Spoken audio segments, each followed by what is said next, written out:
Ma'am ఇప్పుడు wife దగ్గర money తీసుకుని హస్బెండ్ వైఫ్కి తెలియకుండా తన ఫ్యామిలీ మెంబర్స్కి కానీ లేదా ఫ్రెండ్స్కి కానీ లేదంటే తనకి ఇంకా లవర్స్ ఎక్స్ట్రా అలా ఎవరికైనా ఈమెకి తెలియకుండా ఇస్తే అది తప్పు అవుతుందా?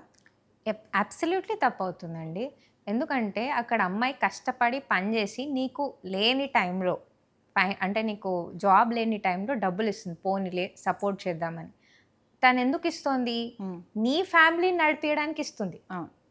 ఒకవేళ గనక మీ మదర్‌కి ఇవ్వాలి ఆర్ మీ సిస్టర్‌కి ఇవ్వాలి ఆర్ కొంతమంది ఉంటారు నిజంగానే ఇక్కడ వైఫ్ కష్టపడి పనిచేస్తుంది. ఆ డబ్బులు తీసుకొని గిఫ్ట్‌లు వాళ్ళ లవర్‌లకి కొనిస్తూ ఉంటారు. ఆర్ గర్ల్ ఫ్రెండ్స్‌కి ఇస్తుంటారు. ఈమెకు తెలియకుండా ఇంకొకరిని అక్కడ సెటప్ చేసుకుంటారు. వీళ్ళ మనీ వాళ్ళకి గిఫ్ట్‌లుగా ఇస్తూ ఉంటారు. నేను సంపాదిస్తున్నాను ఆర్ నేను చేస్తున్నాను అన్నట్టు అక్కడ బిల్డప్ ఇస్తారు. అలాంటివి జరుగుతున్నాయి. అలాంటివి చేయకూడదు. కంప్లీట్ నో అది. అందుకనే చెప్పా కంపల్సరీ అమ్మాయికి తెలిసి ఉండాలి where is her money going అని. అంటే ఆ అమ్మాయి అమౌంట్ ఇచ్చినప్పుడు ఎలా ఖర్చు పెడుతున్నాడు మా హస్బెండ్ అంటే ఏదో ఇచ్చేయడం కాదు. కంపల్సరీ ఇచ్చినాక ఎక్కడ ఖర్చు పెడుతున్నాడు అంటే ఫ్యామిలీ కోసం ఎంత ఖర్చు పెడుతున్నాడు, ఇంకెక్కడైనా ఖర్చు పెడుతున్నాడు. ఒకవేళ వాళ్ళ మదర్కైనా వేరే వాళ్ళకి ఒకవేళ అవసరం ఉన్నప్పుడు ఖర్చు పెడితే అమ్మాయికి చెప్పి ఖర్చు పెట్టాలి. That is respect. చెప్పకుండా అవును నేను మా మదర్కి పెట్టాను, మా సిస్టర్కి పెట్టాను, నా ఇష్టం ఆర్ గర్ల్ ఫ్రెండ్కి పెట్టినప్పుడు చాలా వరకు ఏమంటారు, నా ఇష్టం, నువ్వు ఇచ్చావు నేను ఎలానా ఖర్చు పెట్టుకుంటాను, దాన్ని నువ్వు అడిగే నీకు రైట్ లేదు అని కూడా కొంతమంది మాట్లాడతారు. నీకు జాబ్ చేసే పర్మిషన్ ఇచ్చిందే నేను, అలా మాట్లాడతారనమాట. నువ్వు జాబ్ చేస్తుంది నేను పర్మిషన్ ఇచ్చినందుకే, సో నువ్వు డబ్బులు సంపాదించినంత నాదే, నువ్వేంటి నాకు చెప్పేది అన్నట్టు మాట్లాడతారు కొంతమంది హస్బెండ్స్. కానీ అది తప్పు. అమ్మాయి సంపాదించినప్పుడు అమ్మాయి అమౌంట్ అవుతుంది. మీరు హస్బెండ్ అండ్ వైఫ్ అయినప్పుడు కంపల్సరీ ఇద్దరిది ఒకటే అమౌంట్ కాబట్టి అమ్మాయి నీకు సపోర్ట్కి ఇస్తుంది. So respect that. అండ్ ఆ రెస్పెక్ట్తోనే మీరు తను చెప్పండి, ఇది ఇలా ఫైనాన్షియల్గా ఇలా ఖర్చు పెడుతున్నాను. యాక్చువల్లీ అమ్మాయి అమౌంట్ అనే కాదు, మీరు సంపాదించిన అంటే హస్బెండ్ సంపాదించిన అమ్మాయిలకి చెప్పాలి లెక్క. అంటే నేను ఇక్కడ ఇంత ఖర్చు పెట్టాను, ఇలా అయింది, మంత్లీ ఇంత ఖర్చు వచ్చింది అని చెప్పడం, దట్ ఈస్ అ రెస్పెక్ట్. నా అమౌంట్ నా ఇష్టం, నేను ఎలా అయినా ఉంటాను, నువ్వు నాకు క్వశ్చన్స్ అడగకూడదు అనేది it is a very wrong thing. So ఇది ఎప్పుడు కరెక్ట్ చేసుకోండి. మీ అమౌంట్ ఎక్కడ వెళ్తుందో చూసుకోండి. అండ్ ఒకవేళ ఇలాంటివి ఏమన్నా మీ హస్బెండ్ మీ అమౌంట్ తీసుకొని తెలియకుండా ఇంకెక్కడైనా ఖర్చు పెడుతున్నాడు ఆర్ ఫైనాన్స్ చేస్తున్నాడు ఆర్ ఇంకెవరికైనా ఇస్తున్నాడు ఆర్ ఇలాంటివి ఏమైనా జరుగుతుంటే compulsory make sure that you end it. కొంతమంది హస్బెండ్స్ ఇప్పుడు వైఫ్ సంపాదిస్తున్నప్పుడు కంప్లీట్గా వైఫ్ మీద డిపెండ్ అయిపోతుంటారు. వాళ్ళని ఏం చేయాలి అప్పుడు? అదే మీరు అడిగిన క్వశ్చన్కి ఆన్సర్ ఏంటంటే, ఇప్పుడు కొంతమందికి అలవాటు అయిపోతుంది, అమ్మాయి ఇది బాగానే ఉంది, ఏదో మంచిగా వైఫ్ సంపాదిస్తుంది, ఇంట్లో కూర్చొని ఎంజాయ్ చేయొచ్చు అని కొంతమంది హస్బెండ్స్ అట్లా లేజీ అయిపోతారు.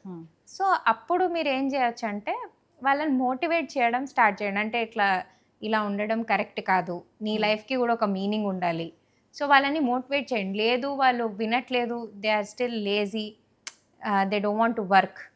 కొంతమంది లేడీస్ దే యాక్సెప్ట్ ఇట్. అంటే సరే నా హస్బెండ్ ఎట్లున్నా కూడా ఇంట్లో కూర్చున్నా కొంతమంది హౌస్ హస్బెండ్స్ ఉంటారు.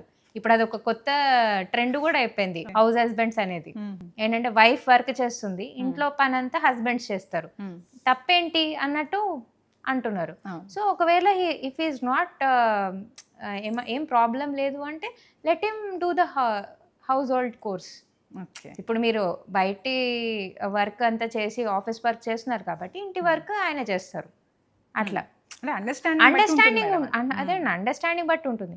కానీ అస్సలు ఏం పని చేయకుండా ఓన్లీ ఏంటంటే ఇంట్లో కూర్చొని అదే చెప్తున్నా డ్రింకింగ్కి స్మోకింగ్కి ఇట్లాంటి బ్యాడ్ హ్యాబిట్స్కి అలవాటు అయిపోయి మనీ వేస్ట్ చేస్తూ ఉంటే మాత్రం you have to control that.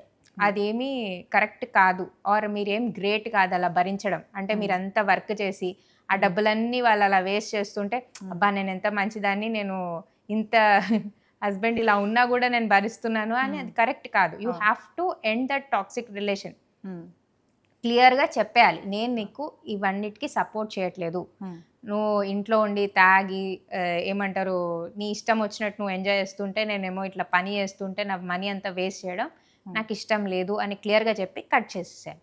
ఎందుకంటే దానివల్ల మీకేమి కూడా Use పాయింట్లెస్, అవును. It is pointless to live like that. అవును. ఒకవేళ నిజంగా కేరింగ్ హస్బెండ్ అంటే నిజంగా కేర్ ఉన్న హస్బెండ్ అయితే ఒకవేళ ఇంట్లో ఉన్న ఒకవేళ ఏం కొంతమంది హస్బెండ్స్కి నిజంగా ఏమైనా చేయాలన్నా కూడా జాబ్ రాకపోవడం, నిజంగా చేయాలనుకుంటారు కానీ వాళ్ళకి ఆ సిచ్యువేషన్ సపోర్ట్ చేయదు. చేయదు. సో అలా ఉన్నప్పుడు మాత్రం సపోర్ట్ చేయండి కంపల్సరీ. ఇలా ఉంటే మాత్రం కంపల్సరీ దాన్ని ఎండ్ చేయండి. కొన్ని ఫ్యామిలీస్లో ఎలా ఉంటుందంటే మేడం, హస్బెండ్ శాలరీ ఇంట్లో ఇవ్వలేనప్పుడు వైఫ్ తప్పని పరిస్థితిలో జాబ్ చేసి అప్పుడు కూడా తను హస్బెండ్కి ఇవ్వాలా? అంటే హస్బెండ్ శాలరీ ఇంట్లో ఇవ్వట్లేదు, తను ఏం చేస్తున్నాడో చెప్పట్లేదు, సో ఇల్లు మెయింటైన్ చేయడం కోసం వైఫే కష్టపడుతుంది, సో అప్పుడు కూడా హస్బెండ్కి ఇవ్వాలంటారా? లేదండి, అవసరం లేదు. ఒకవేళ గనక తను హస్బెండ్ తన శాలరీ ఎక్కడ ఇస్తున్నాడో ఆర్ ఎక్కడ ఖర్చు పెడుతున్నాడో చెప్పట్లేదు, ఆర్ అసలు ఫ్యామిలీని మెయింటైన్ చేయట్లేదు, ఆర్ మెయింటెనెన్స్కి అది బేసిక్ అండి. నువ్వు ఒక పెళ్లి చేసుకున్నప్పుడు అది నీ ఫ్యామిలీ అవుతుంది, వైఫ్ కూడా నీ ఫ్యామిలీ అవుతుంది.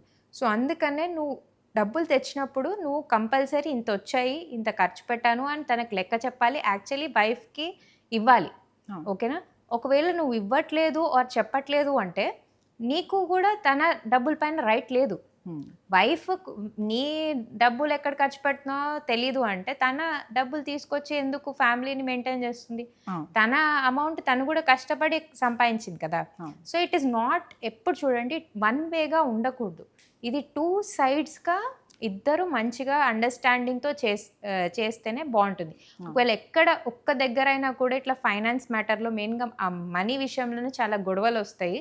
సో ఇలాంటి మ్యాటర్లో కనుక అవతల వ్యక్తి క్లారిటీగా లేడు అంటే better you have to tell it, face to face చెప్పడం. నువ్వు క్లియర్గా చెప్పట్లే, నాకు నీకు ఎంత అమౌంట్ వస్తుందో చెప్పట్లే, ఏం ఖర్చు పెడుతున్నావో చెప్పట్లే, so don't expect me to tell.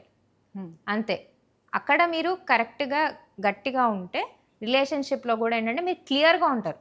బేసిక్గా తర్వాత ఏం జరిగినా మీరు క్లారిటీతో ఉంటారు. మీరు ఏదో సంపాదించి మీరు ఖర్చు పెట్టేసి మెయింటైన్ చేసి మీరంతా కష్టపడిపోయి అన్నీ చేసేసి లాస్ట్కి ఏం తెలుస్తుందంటే నేను ఇన్ని రోజులు కష్టపడినా అంతా వేస్ట్ అయిపోయింది, మా హస్బెండ్ అసలు ఒక పైసా ఇవ్వట్లేదు, కేర్ కూడా చేయట్లేదు, ఇంత చేసి మీకేమొచ్చింది కదా. సో అందుకనే ఫస్ట్ ఆ క్లారిటీగా ఉండండి అండ్ అది అండర్స్టాండింగ్తో చేసుకోండి, లేదంటే కట్ ఇట్ ఆఫ్.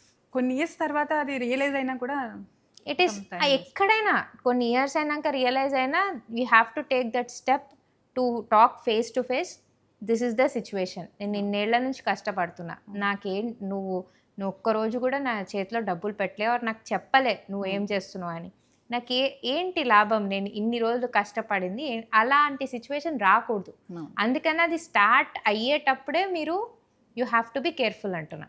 హస్బెండ్కి ఇన్కమ్ తక్కువగా ఉన్నప్పుడు లేదా ఫైనాన్షియల్ మేనేజ్మెంట్ చేయలేనప్పుడు వైఫ్ ఫైనాన్షియల్ సపోర్ట్ చేయాలి, బట్ ఎలాంటి జాగ్రత్తలు తీసుకోవాలనే విషయాలను చాలా చక్కగా వివరించారు. Thank you ma'am.